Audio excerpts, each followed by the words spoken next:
A paz do Senhor a todos. Irmãos, nesta mensagem eu gostaria de explicar aos irmãos como a Santa Vó Rosa, desde o início desta igreja, nos orientou a respeito dos compromissos que os apostólicos muitas vezes assumem nesta terra, que devem assumir tais compromissos com sabedoria, inclusive sobre o compromisso do namoro, do noivado, do casamento. Eu gostaria de ensiná-los como a direção da igreja nos ensinava desde o princípio desta obra. Primeiro se conhecem o moço com a moça, depois passam a namorar. O namoro, irmãos, não é para ser escandaloso, não é para adiantarem os fatos.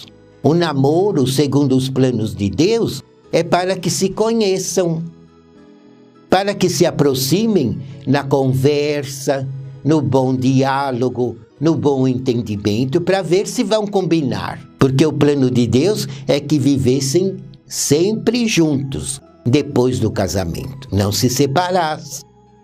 Era esse o plano de Deus. Então existe um namoro. Se eles veem que dá certo, que se combinam, que realmente se gostam, então dão um passo à frente e passam para o noivado, que é um compromisso mais sério que antecede o casamento. Mas não é para se unirem antes do tempo. É para se respeitarem, se entenderem, verem se realmente vai dar certo a união dos dois. É para isso que existe esse preparo. E depois, se forem disciplinados no namoro e no noivado, quando marcam o casamento e se dirigem ao nosso templo, a cerimônia é ungida. Deus unge os noivos e os abençoa com o sacramento, com a bênção nupcial, dando a eles virtudes, sabedoria e poderes para saberem ajudar o outro, para saberem muitas vezes ter paciência com o outro, porque às vezes o noivo foi criado numa família, a noiva na outra, mesmo sendo ambas famílias apostólicas, mas cada um tem seus hábitos, tem seus costumes, que não são pecaminosos, mas são peculiares de cada um. E aí, eles se unindo, têm que respeitar o que um gosta e o que o outro gosta, e tem os dois de se atualizar para viverem em paz, na base do amor, da união, da paz, do perdão. Porque às vezes, se não se entendem muito bem, deve haver o perdão mútuo e haver o diálogo, para que a paz continue permanecendo no coração dos dois. Então é este o plano divino desde o começo. E ela orientou a direção para pregar este ensino e esta revelação, para que o nosso povo seja sábio e não se deixe iludir pelo pecado. Inclusive aqueles que desejam formar uma família devem saber que o namoro, conforme o juízo divino, conforme as leis de Deus, é um compromisso que assumem um com o outro. O moço com a moça, mas é um compromisso também com Deus, porque são filhos de Deus, principalmente os apostólicos. Então o namoro deve ser na seriedade, deve ser dentro da doutrina. O namoro é abençoado por Deus, mas deve ser realizado na prática do bem. Um compromisso sério. É lógico, os dois têm que se conhecer, mas não é com agarramento, não é com pecado, não é com abuso, mas é com diálogo, uma conversa pura, dentro da doutrina, dentro da disciplina, para que se entendam, para que se conheçam, para que vejam se realmente vai dar certo a união dos dois em casamento. Então é um preparo que estão tendo. E eu lhes digo que a Santa Vó Rosa lhes ajuda. Ela dizia sempre aos jovens: confie em Jesus, confie em mim, que nós os ajudaremos a encontrar a pessoa certa, dentro da igreja, que tem a mesma fé. Porque é lei divina. Apostólico deve casar-se com apostólica. Ambos na mesma fé, pertencente ao reino do céu, para que mereçam também a união, a unção e a bênção nupcial. Então a lei de Deus é assim. E ela nos ensinava: não adiantei os fatos, porque na hora certa Deus proverá. E eu e Jesus ajudaremos que se conheçam, os dois, para que assumam um compromisso sério, digno das bênçãos de Deus. É assim que deve ser o namoro.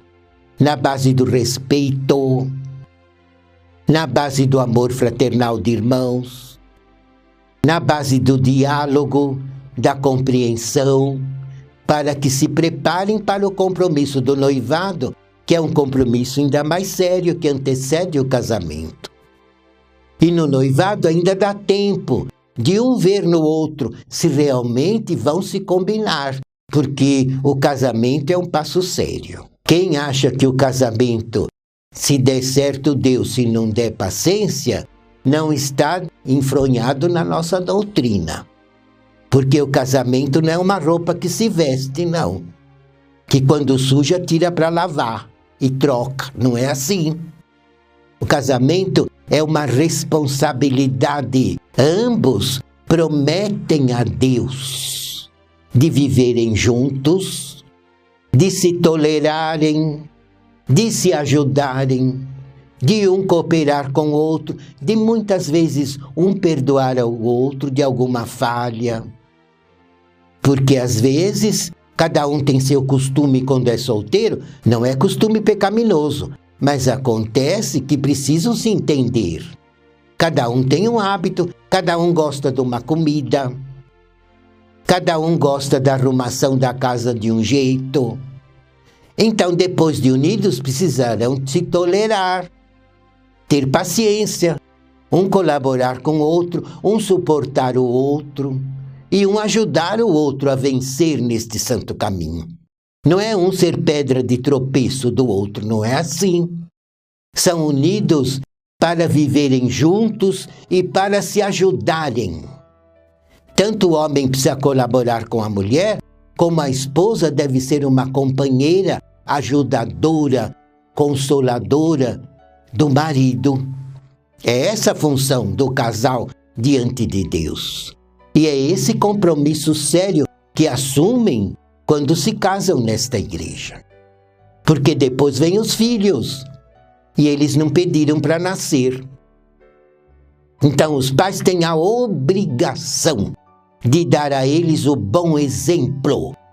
Não somente o bom diálogo, com paciência, para ensiná-los a viver bem, de acordo com a justiça divina. Mas o principal ensino é o exemplo, que pai e mãe têm a obrigação de dar aos filhos. Exemplo de fé, exemplo de obediência, exemplo de humildade, exemplo de perdão, exemplo de paciência, exemplo de longanimidade, exemplo de amor fraternal. Todas as virtudes divinas precisam existir nos filhos de Deus, tanto no marido como a esposa que pertencem a esta igreja. Então essas virtudes devem ser um exemplo aos seus filhos, para que eles também os respeitem. E quando lhes deem um conselho, eles acatem com sinceridade, com severidade, com firmeza de espírito, crendo que é o melhor para eles. O que o pai e a mãe está ensinando, advertindo e corrigindo com amor. Mas se não tiver exemplo, os filhos jamais lhes obedecerão. Podem ter certeza. Porque não terão respeito pela sua pessoa. Então, tanto pai e mãe precisa dar como ensino o seu exemplo de uma vida santificada, fiel e consagrada. Ora, o marido que mente para a esposa, o que ele está fazendo? Além de pecar, está ensinando os filhos a ser mentirosos. E não é esse o dever do pai. Se a mãe mente para o marido, o que ela está fazendo? A mentira não é de Deus. Está pecando. Está aqui dando que exemplo para os filhos? Um exemplo mau. Está ensinando os filhos a usar também de artimanhas, de fingimento, usar da mentira, que são defeitos que pertencem ao poder das trevas. São sentimentos maus. Se o pai e a mãe ficam brigando e não se entendem, e um ofende o outro, que exemplo estão dando para os filhos? Exemplo de paz? Não. Exemplo de bem? Não. Estão dando exemplo de briga, que é uma coisa que no céu nunca existiu. Não é de Deus a briga. Que pertence a Deus é o bom diálogo, é o bom entendimento, é a humildade, é o amor fraternal, é o respeito e a misericórdia. Então é necessário que dê esses exemplos aos seus filhos para que possam educá-los e ajudá-los a permanecerem na igreja. E é muito bonito quando os pais são unidos, quando se respeitam, pai e mãe, um casal que se entende, que tem um diálogo, que conversam, que chegam um ao outro com humildade, sabendo se respeitar, tendo uma união que agrada a Deus, merecendo a companhia dos anjos, a guarda da Virgem Maria, a bênção da Santa Vó Rosa, a proteção do irmão Aldo e de todos os santos do céu. A Santa Vó Rosa visita uma casa que merece a sua bênção, pessoalmente, em espírito.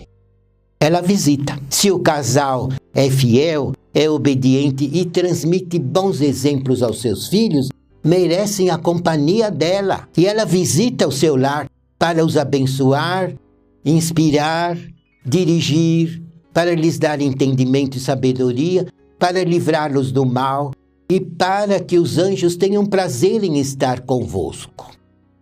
É um lar abençoado, é um pedaço da igreja que é um pedaço do céu na terra. Um lar abençoado é assim. E a família, irmãos, é a coisa mais sagrada que Deus deixou nesta terra. Por isso que eu lhes digo que é pecado ficarem pondo a família a perder. É pecado. Um casal só deve se separar ao extremo, quando houver uma traição mesmo. Mas do contrário, deve haver o perdão. Deve haver a longanimidade. Deve permanecer o amor. Deve permanecer a paz, o bom diálogo, o bom entendimento e o perdão. Aí sim, vocês criarão filhos para Deus. E se um filho ou outro se perder por culpa dele, vocês não terão nenhuma condenação pela perdição do filho. Mas se o filho se perder por culpa do pai e da mãe, que não souberam criá-lo, que não souberam educá-lo com amor, pai e mãe vão pagar, porque são devedores. Então, irmãos, estes são os preceitos da nossa igreja. A respeito do namoro, que é uma coisa muito séria, o noivado também, e o casamento é um voto que fazem a Deus uma promessa e que devem cumprir. Jesus, no seu tempo, perguntaram para ele sobre o divórcio. E ele foi direto, não foi meio termo. Ele disse: não separe o homem o que Deus uniu, a não ser por causa do adultério. Aí seria uma justificativa. Mas, ao contrário, devem lutar para ficarem unidos. Os filhos não pediram para nascer, e os filhos amam tanto o pai como a mãe. E sofrem quando ambos se separam. Podem crer. Os filhos sentem muito e ficam com aquela amargura no espírito. E às vezes abandonam até a igreja, porque se revoltam. Por isso que o pai e mãe devem pensar na responsabilidade que têm, porque os filhos precisam da sua ajuda e necessitam da sua união. Então façam assim, amem a sua família, ame o seu cônjuge com amor divino e fraterno, ame os seus filhos, tenham amor a Deus e queiram criar filhos para os céus. E assim serão sempre felizes, porque os anjos jamais os abandonarão. E o seu lar terá sempre paz e será sempre na terra um pedacinho desta igreja, cuja igreja é na terra um pedaço do reino dos céus. Que a Santa Vó Rosa e o irmão Aldo lhes abençoe grandemente. E eu convido os irmãos que voltem a nos ouvir na próxima oportunidade. Que a Santa Vó os abençoe com o Santo Irmão Aldo. Amém.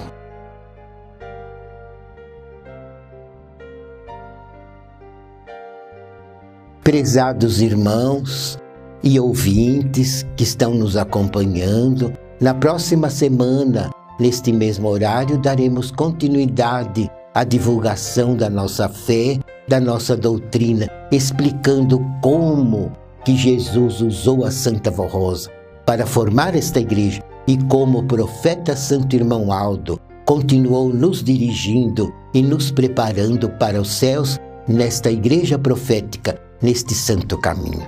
Que a Santa Vó Rosa, o profeta Irmão Aldo, Jesus, a Virgem Maria, o nosso Deus, vos abençoe. Amém.